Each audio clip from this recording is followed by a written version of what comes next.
Hello friends, welcome back in digital class of LBA school. My dear friend, now I am going to explain you Aranyak Upanishada. Okay, look, this is Aranyak, not Aranyakas. Okay, Aranyak consists of the reflection or thought expressed after the meditating with deep concentration in forest or wilderness. देखो ये अरण्यक एक book है. Okay, और इस Aranyak book में क्या है?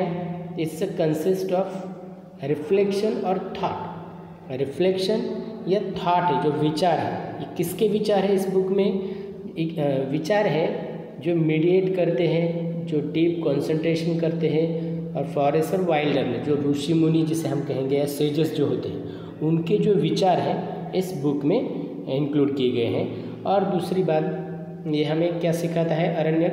Aranyaka are concerned with accurate performance of yajna rites. और अरण्यक में क्या है कि यज्ञ राइट कैसे करना चाहिए, मतलब यज्ञ विधि जो होती है, यज्ञ राइट्स. ओके, यज्ञ विधियाँ किस तरह से करनी चाहिए, इसका भी हमें पूरा एक्यूरेट नॉलेज या ज्ञान हमें इस अरण्यक में मिलता है. ओके, नेक्स्ट वन, उपनिषद. ये उपनिषद क्या है? देखो, द टर्म उपनिषदा इंडिकेट नॉलेज. ये जो टर्म है, ये जो कॉन्सेप्ट है उपनिषदा, ये क्या है, किसको इंडिकेट करती है? ये नॉलेज को इंडिकेट करती है, यानी ज्ञान को इंडिकेट करती है. Acquired bye sitting the feet of the teacher. और जो शिष्य अपने गुरु के पास बैठा हुआ है, उसने जो ज्ञान हासिल किया है, एक्वायर्ड किया है, वो उसके बारे में इंडिकेट करती है. Human beings have always wandered. हम जो इंसान है, ह्यूमन बींग जो है, वो हमेशा हमें बहुत आश्चर्य होता है किसके बारे में? लाइफ एंड डेथ, जीवन एंड मृत्यु. जीवन और मृत्यु के बारे में हमेशा एक अलग सोच होती है हमारी. Okay, so it does not easy find answer to them.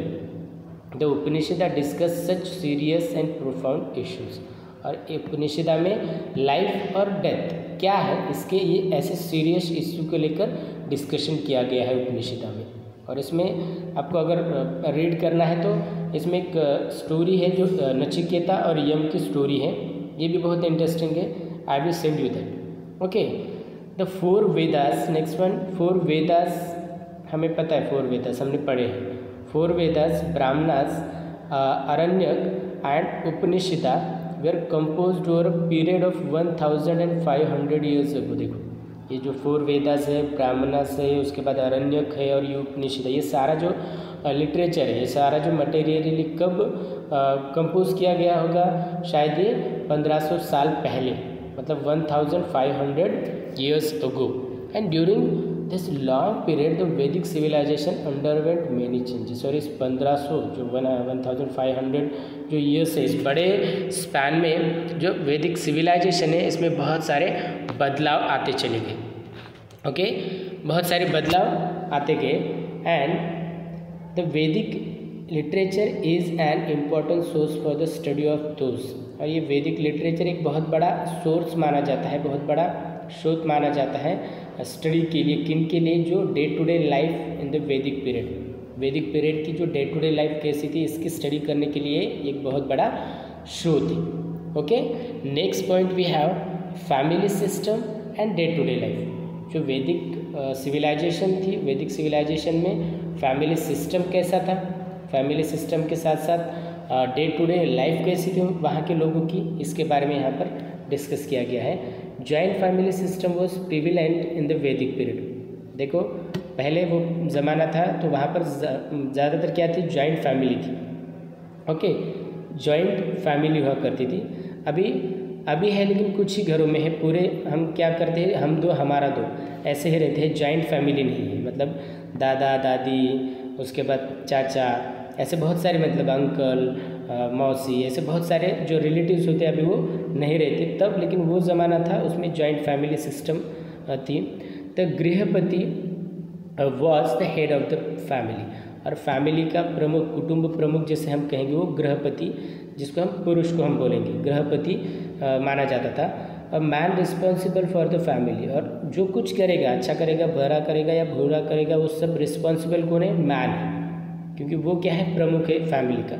His family included his old parents, मतलब हमारे दादी दादा, उसके बाद wife, children and also the families to the children, और उसके बच्चे, younger brother and their families, मतलब अगर 4 भाई है तो 4 भाइयों के मतलब उनके बेटे, उनके 4 भाई, उनकी मतलब बीवियाँ, उनके बेटे, उनकी लड़की लड़कियाँ, तो ऐसा बहुत बड़ी क्या एक जॉइंट फैमिली हुआ करती थी। This family system was patriarchal family, और ये फैमिली सिस्टम को पैट्रियार्किकल फैमिली कहा जाता है। In the initial period, there are references to women scholars such as Lopamudra, Gargi, Maitreyi in Vedic literature। अभी इसमें बहुत सारे ऐसे रेफरेंस आते हैं विमेंस के, तो उसमें लोपामुद्रा एक है, गार्गी एक है और मैत्रेयी है जो वैदिक समय में थी वो। However, slowly the restrictions on women went on increasing, और धीरे धीरे तरीके से जो महिला है, महिलाओं पर जो रेस्ट्रिक्शंस है जब वो बढ़ते चले गए, and their position in the family, और साथ साथ वो रेस्ट्रिक्शन भी बढ़ते गए, और जो फैमिली में जो उनकी पोजीशन जो थी वो पोजीशन भी धीरे धीरे कम होती गई। एज अ रिजल्ट समाज में भी उसका दर्जा क्या हो गया, सेकेंडरी हो गया। Okay, then the house during the Vedic period were earthen और वैटल, जो घर हुआ करते थे वो क्या कैसे थे, अर्दन थे या वैटल या डॉब कंस्ट्रक्शंस हुआ करते थे। Wattle means what, woven lattice of wooden strips which is daubed with clay mix, जिसको मिट्टी लगाई जाती थी, mix clay mixed with cow dung. A house was called griha और शाला, और उन घरों को क्या कहा जाता था, गृह और शाला कहा जाता था। The diet of the people mainly consisted of cereals, और जो खान पान जो है उनका वो जनरली सीरियल्स हुआ करते थे, जैसे कि वीट है, बियरली है, राइस है। From this they made different preparation words like यावा, गोधूम, व्रीहि, etc. Okay, can be found in the Vedic literature. Yava means what, barley. Gudhum means wheat. Okay, and Vrihi means rice. The Vedic people relished milk, yogurt, ghee, butter, then black gram.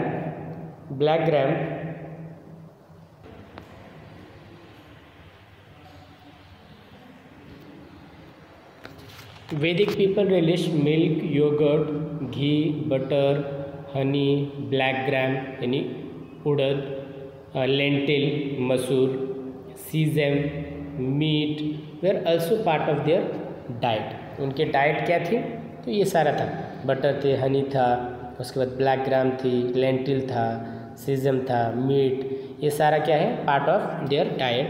People in the Vedic period used cotton and wooden garments, और ये भी पाया गया है कि जो उस समय के जो लोग थे, वैदिक पीपल जो थे, वो क्या करते थे, कॉटन एंड वुलन गारमेंट्स, कपड़े जो थे कॉटन के और वुलन के वो पहनते थे। दे ऑल्सो यूज टू वल्कल्स और clothes made from barks of the trees, bark of the tree. Similarly, animal skin were also used as clothing. इतना ही नहीं, जो एनिमल की स्किन होती है वो भी इसका भी प्रयोग किया करते थे। Men and women used ornaments of gold. Men and women both used ornaments of gold, flowers, garlands, strings made of beads, etc. मोतियों से बने अलग अलग क्या वो ऑर्नामेंट्स भी पहनते थे। Next one, a kind of pendant called nishka seems to have been popular. It was also used as currency. A kind of pendant, जो एक प्रकार का पेंडेंट है जिसको निष्का नाम से जानते थे, वो बहुत पॉपुलर था उस समय में। And it was also used as currency, और उसका प्रयोग करेंसी के लिए भी किया जाता था। Singing, playing musical instruments, dance, board games, okay, dance, board games, then chariot race and hunting were the means of recreation. Their main musical instrument were veena, और उस समय की उनकी मेन इंस्ट्रूमेंट क्या था, वीणा थी। Shatatantu, cymbals and conch, percussions instrument like damru and mridang, damru और मृदंग भी बहुत उस समय में फेमस था या परिचित था और उनको बहुत ज़्यादा प्रिय था। Okay, so this is about their life, diet and उनका जो परिधान करने का, क्या परिधान करते थे, ये सब कुछ इसके बारे में था। In the next video I am going to explain you next point of this chapter. Okay, thank you.